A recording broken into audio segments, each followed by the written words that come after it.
Thank you for joining me for a coffee with the editor. Today's guest is Gavin Kelly. He is the CEO of the Road Freight Association and probably the best person to comment on the recent remarks made by the Transnet CEO, Portia Derby. Gavin, thank you for joining me. And I think before we dive into my question, what are your initial thoughts on what was said? Good afternoon, Philippa, and thank you for having me on your show. I don't know if I'm the best person or the only person who has all the knowledge to talk about this, but I'll give it my best shot. So first of all, what the CEO said in terms of these job losses, I think the first thing that one must do is, I always tend to look at a press release or comment by somebody. You try and understand, what was being said. Is there something that's been truncated out of this, cut out of this? And then that huge South African terrible word, try and contextualize it. So what was the whole story and how did we get to hear this piece that's now running around and everyone has got their hands in the air? So the CEO said that, if rail came online and in an ideal world, if rail was doing what it was doing, so let's say tomorrow all of a sudden rail was working, a lot of the freight that we see on the road, specifically around mining commodities, and that's where the biggest challenge is right now in terms of rail capacity. If that all suddenly started working tomorrow, there would be jobs.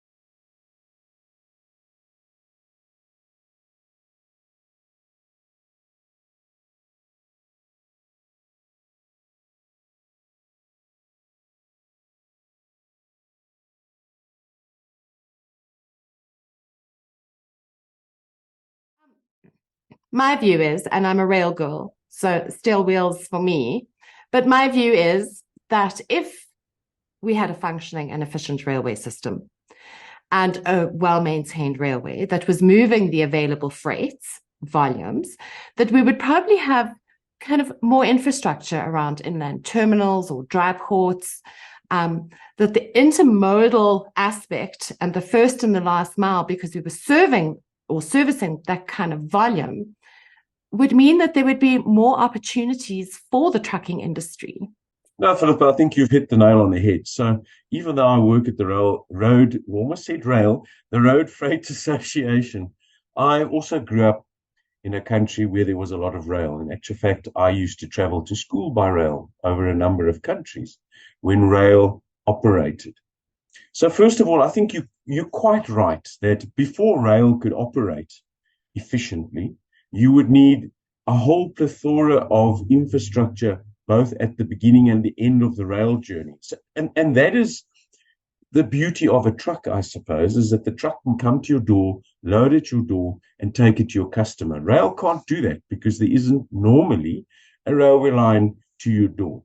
So rail really plays in three areas, and maybe even more than that. Let's hope I don't get shot now. But in three areas. The first is, and if you look around the world, it moves bulk passengers. And you've got various types of rail, undergrounds and metros and what have you. Well suited, takes a lot of people, moves between points, and is generally efficient and generally a lot cheaper than using buses and taxis. I say generally. These systems all over the world don't run at a profit. They're not meant to run at a profit. They're meant to take pressure off roads and off fuel bills and things like that. So a lot of passengers work very well. I love going to countries around the world where you can hop onto a train 5 minutes from wherever you are and you pop out somewhere else.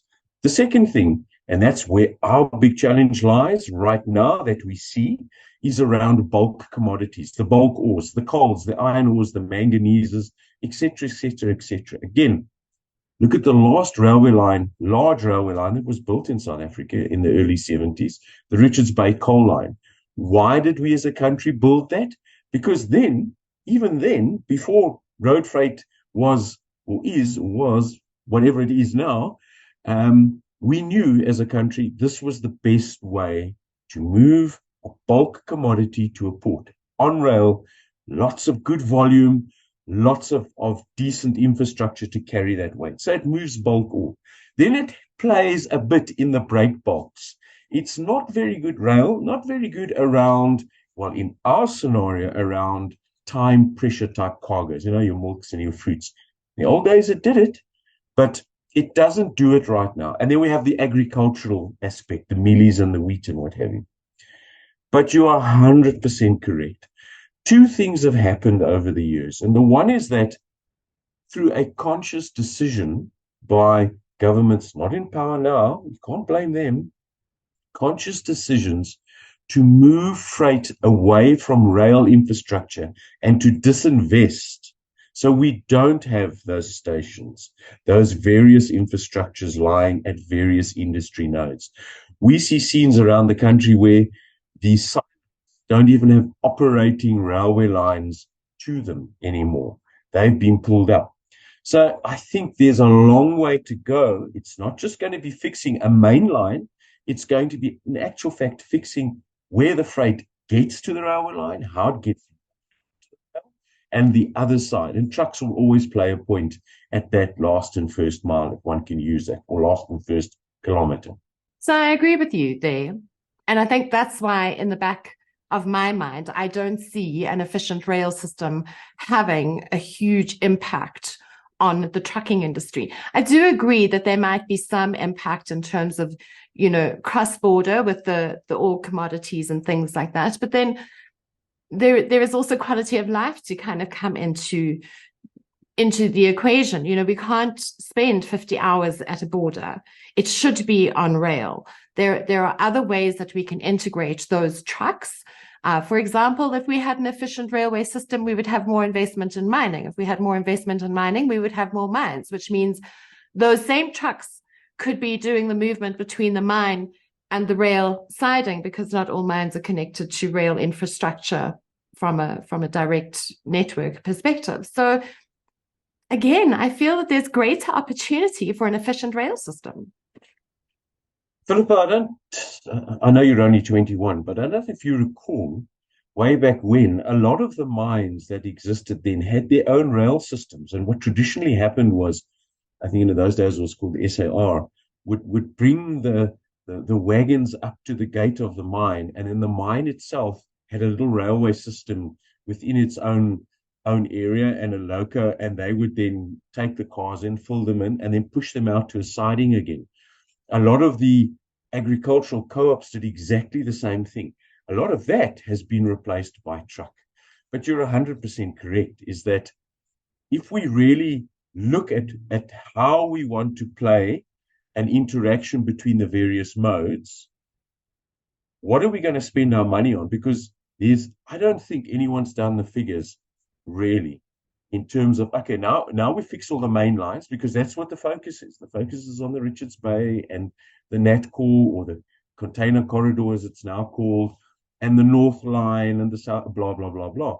But I don't think in any of that planning, and I don't know, I haven't studied it, but I don't think in any of that planning, there's actually been any look at, well, okay, apart from the so-called main lines, how do we get to where everything is? So road will always play there. And I think the secret going forward, or the solution going forward, is probably based on three things. One, there has to be proper intermodal interface between various types of transport.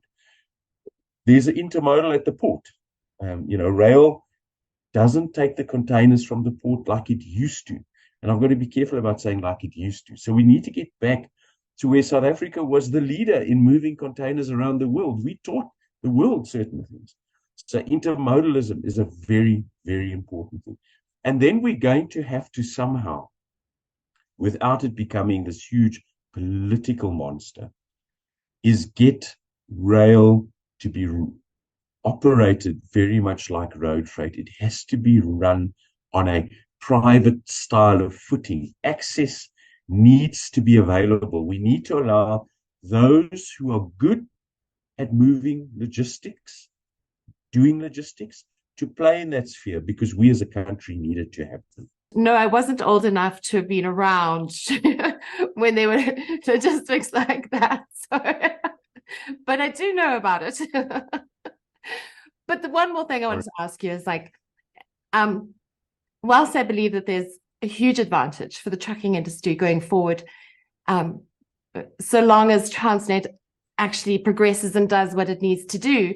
But in the same breath, I also feel that road has an unfair advantage, or the trucking industry has an unfair advantage. And now's not the time for you to shoot me. And you know, they're not paying for that infrastructure to be built and maintained. Whereas, you know, Transnet pays for that line and pays for its rolling stock, and it comes at huge cost. It's not. So how do we find a meaningful way where we have the two aligned, where that intermodal logistics is working and those who are using the infrastructure are contributing correctly? Yeah, it's always been an interesting discussion around, you know, who's paying for what. So, you know, one can go down the route of saying, well, the trucks do pay. They pay through the fuel levy. One can have the discussion around whether the fuel levy is at the right quantum. But it comes through fuel levies, it comes through license fees, it comes through business taxes, it comes through various other permit fees. So there are bits of money collected over various avenues to pay for the roads and from our taxes. As I said, we can always have that discussion. And in the early 80s or the mid 80s, one of the ways that the then government tried to address this was to build toll roads. And the association then, I wasn't in the association then, but the association then, I was actually in government, actually supported toll roads because they said, we're quite prepared to pay for a toll road, to maintain it, to build it and upgrade it. And we see a couple of very good examples, the N3TC, track, N4, N1. So there are ways of trying to balance how you would fund and maintain a route. And in those heady days, there were going to be toll routes and alternative routes. And the toll routes were really built for the trucks. But of course, the numbers went around that we see today, a good 30, 40 years later. The second thing is you can always have this argument as to, so where does Transnet get its money? Transnet gets money from the taxpayers. And the taxpayers are everybody. It isn't just those using rail. So again, we need to find solutions that are going to draw certain types of commodities onto the systems that would be best suited for them. So let's use an example like coal. We now have, I think it's something like 3,500 trucks a day that head towards the Lebombo border posts. Now, border posts were never designed to move that sort of commodity through. That they were built, rightly or wrongly, to control people going through, and I don't think we've ever really kept up in terms of making them real commercial ports of entry and access. And SARS has done wonderful things, make no mistake. But when you're getting 3,000 whatever trucks a day, and it takes you 10 or 20 minutes to clear, then of course you always have those who don't have the right paperwork, et cetera, becomes a nightmare. So we need to incentivize. And perhaps that's going to be part of a scheme in terms of giving better rates. I think people need to pay to use rail, but you could incentivize them. Perhaps there could be tax breaks. I don't know. But the important thing is this, and it's another dirty word, is user pay. We need to have a system that ensures that those who use pay adequately for the asset, but that we don't make it at a quantum that actually destroys the whole logistics chain. It's a difficult one. I think we're going to need to really look at how we fund rail and how we ensure that that investment doesn't get stolen the next day, the cables and the what have you, and how we make sure that I want to put my whatever it is onto rail because it meets three things, and that's the unfair advantage that freight has. It is reliable, it is secure, and it is on time. Okay. So, you know, when you say, I want to take this from my warehouse, a truck pitches up. There's lots of competition. And I think that's the secret. There's competition. You know it'll get there on time. And you know they are tracking, it's secure. And that's what we as a country have to bring into rail. I don't think, I sound like a politician now, but I don't think there's any bad competition between road and rail. They need to support one another. There are roles that both need to play. And as I've been saying in the last year, rail needs to carry its weight. It needs to carry its weight. I absolutely agree with you. And I think my biggest concern right now is, the kind of the state of Transnet Freight Rail, or state of our rail, the approach that we're taking towards open access and some of the privatization and the branch line projects just being so slow in coming round to actually being implemented. And I think the concern there is ultimately what's happened to PRASA in terms of the taxi industry and our passenger rail system. So for me, that's like a big red flag going, I think we should not worry about that. I think we should get our logistics right. So having said that, your view of the privatization coming in and some of the projects that they are putting forward, what is your view on that? I think it's a very good idea. When the latest Minister of Transport was appointed, I wrote her an open letter congratulating and commiserating on her behalf for the appointment. I think it must be a nightmare appointment. There are so many challenges. And one of the things I had raised was getting rail back up and running. And with my very, very small basis of knowledge of how rail works, I was saying, well, perhaps you need to take some of the major lines, and the major lines being those that we need to run. They've got to run. So, the N3 corridor, the Richards Bay line, whatever you want to call them, and concession them like you've done with toll roads. And we need to break a monopoly controlling everything on a railway line. So somebody looks after the infrastructure, somebody puts rolling stock on there, and they pay to use it. So very much like a toll road, call it a toll railroad, whatever you'd like to. We've got to do that because we can't sustain the amounts of freight on the road. We're not going to be able to keep those roads in a good condition going forward. So that's an important thing. And then we need to understand the roles that some new industries play. The taxi industry has done a brilliant job. Do we not need to bring them in, like in the UK example, where you've literally got little train buses running around? I don't know when last you were in the UK, but these little trains would come like two buses joined together, but on steel wheels, as you said earlier, on the railway line, and they're independently operated from the railway line.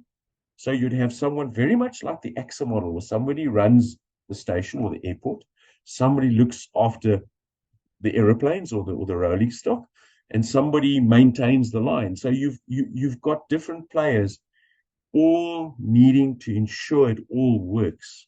And I think that's where the secret lies. Exactly how we're going to put that, I think, is what the clever guys are going to come up with. Well, they're all very clever, and it is all going to happen, I think, at some point. Just, I'm impatient, and it should have happened 2 years ago, but yeah, we'll get there. We will get there. Gavin, thank you so much for your time, and I wish you all the best, and I look forward to chatting to you again. One thing I wanted to end off with is, if we know we're going to rail, then perhaps Transnet or the TITA or whoever it is that looks at skilling and reskilling people and those sorts of things needs to start making it possible that anybody in logistics, and if our greatest fear is in road freight, that drivers can go on train driver courses, if there's such a thing, or get into those sorts of job categories. Because I think when you find a broader consensus and less fear of losing job, because we don't know exactly what all the who the role players are. That's the right term. Sounds like anti-pasta, but anti-pressure there is out there. We need to do that. It's not going to happen tomorrow. We've probably got nothing shorter than 10 years, but I mean, we've got a long way to go. So let's start skilling people so that job losses start to happen. I mean, we have schedulers and loaders and what have you in road freight. Why can't they go into rail? And if we're going to have these close intermodal systems, and there might still be systems where truck trailers become parts of railways, we can actually use these people across the whole thing. The last thing we want to do is take people employed now and make them unemployed. I agree with you there. I really do. And I think it's quite important that at the same time, we also advise our constituents that, and I use the word constituents because you are an association, that we advise them of the changes that are coming through both sectors, I believe, in terms of the digital or Internet of Things, fourth industrial revolution, all those buzzwords. There are tools coming through, and not to replace jobs, but to actually enhance them a whole lot. So in terms of moving forward and skills development and bringing together those kind of logistics solutions, technology plays a big part, and really it's up to them to make sure that they stay ahead of the pack with that. But yes, perhaps you should have a get together with TITA and the rail safety regulator, because there are programs around driver training and all of that. Again, Gavin, thank you. We'll speak soon. Will do. Stay safe, stay healthy. Thanks. Bye.